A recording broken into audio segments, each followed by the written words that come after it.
नमस्कार दोस्तों। आज मैं आपको सुनाऊंगा खुद को कैसे जाने। गौतम बुद्ध अपने ज्ञान को लोगों तक पहुंचाने के लिए नगर नगर गांव गांव घूमते फिरते रहते थे। एक बार गौतम बुद्ध अपने कुछ भिक्षुकों के साथ एक नगर में पहुंचते हैं और उस नगर के लोगों को इकट्ठा कर उन्हें प्रवचन देते हैं।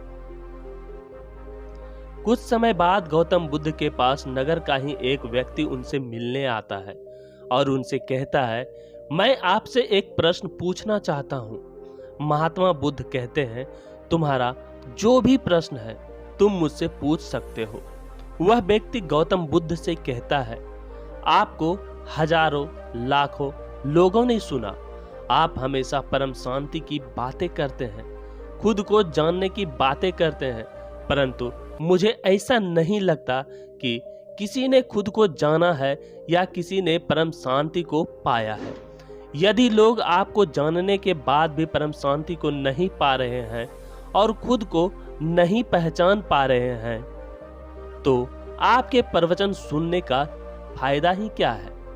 महात्मा बुद्ध मुस्कुराते हैं और उस व्यक्ति से कहते हैं, तुम्हारा प्रश्न बहुत अच्छा है, मैं इसका उत्तर भी दूंगा, परंतु आज नहीं। इसका उत्तर मैं तुम्हें कल सुबह दूंगा। कल सुबह तुम मेरे पास आना, परंतु ध्यान रखना, यहाँ आने से पहले तुम्हें एक काम करना है। वह व्यक्ति महात्मा बुद्ध से कहता है, मुझे क्या काम करना होगा। महात्मा बुद्ध कहते हैं, मेरे पास आने से पहले इस पूरे नगर में घूमकर प्रत्येक व्यक्ति से यह पूछ लेना कि कितने लोग परम शांति को चाहते हैं और खुद को जानना चाहते हैं। बस उनसे उनकी इच्छाएं जान लेना। इसके बाद वह व्यक्ति अपने घर चले जाता है।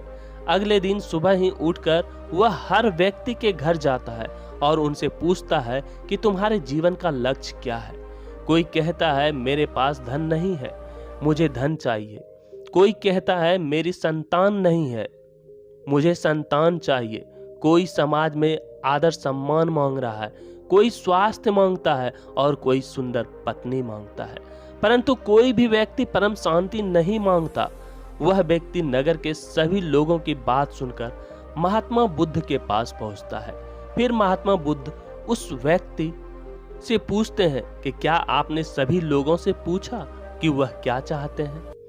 वह व्यक्ति महात्मा बुद्ध से कहता है, प्रभु, मैंने सभी लोगों से पूछा, परंतु कोई भी परम शांति को पाना ही नहीं चाहता है, ना ही खुद को जानना चाहता है। महात्मा बुद्ध कहते हैं, जब कोई व्यक्ति खुद को जानना ही नहीं चाहता और परम शांति को पाना ही नहीं चाहता, तो मैं चाह कर भी क्या कर सकता हूँ। वह व्यक्ति महात्मा बुद्ध से कहता है, यह तो लोग बहुत गलत कर रहे हैं। जब महात्मा बुद्ध कहते हैं कि वह कुछ भी गलत नहीं कर रहे हैं, उन्हें जो सही लगता है वह वही चाहते हैं और वे उसी के लिए प्रयास भी कर रहे हैं। वह व्यक्ति महात्मा बुद्ध से कहता है, इस तरह तो लोग भटक रहे हैं, ऐसे में लोग कहाँ पहुँचेंगे। क्या इसका कोई उपाय नहीं है कि लोग सही रास्ते पर आ सके। महात्मा बुद्ध मुस्कुराते हैं और कहते हैं, इसका सिर्फ एक ही उपाय है।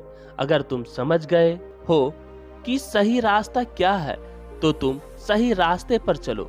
अगर तुम समझ गए हो कि बाहर की खोज करना व्यर्थ है, तो तुम अब अपने भीतर की ओर मुड़ो। अगर तुम यह सोचते हुए बैठ रहोगे कि लोग भी उसी रास्ते पर चलने चाहिए जो सही है, तो तुम कभी भी सही रास्ते पर नहीं चल पाओगे। इसलिए तुम लोगों की प्रतीक्षा करना छोड़ दो, तुम अपना पहला कदम आगे बढ़ाओ। और अगर तुम सब कुछ जानते हुए भी अभी भी अपना पहला कदम आगे नहीं बढ़ाते हो, तो तुम भी और लोगों में ही शामिल हो जाओगे। और फिर दोबारा कोई आकर मुझसे पूछेगा कि बुद्ध, आपके प्रवचन सुनते तो बहुत सारे लोग हैं, परंतु उनके भीतर कोई बदलाव क्यों नहीं आया। इसलिए जरूरी बात यह नहीं कि लोग सही रास्ते पर चल रहे हैं या नहीं। अगर तुम्हें समझ आ गया है कि सही क्या है और गलत क्या है, और अगर तुम अब अपना सही रास्ता चुन पा रहे हो, तो उस सही रास्ते पर आगे बढ़ो।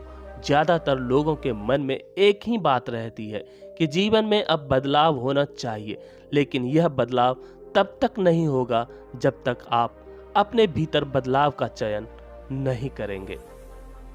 धन्यवाद दोस्तों।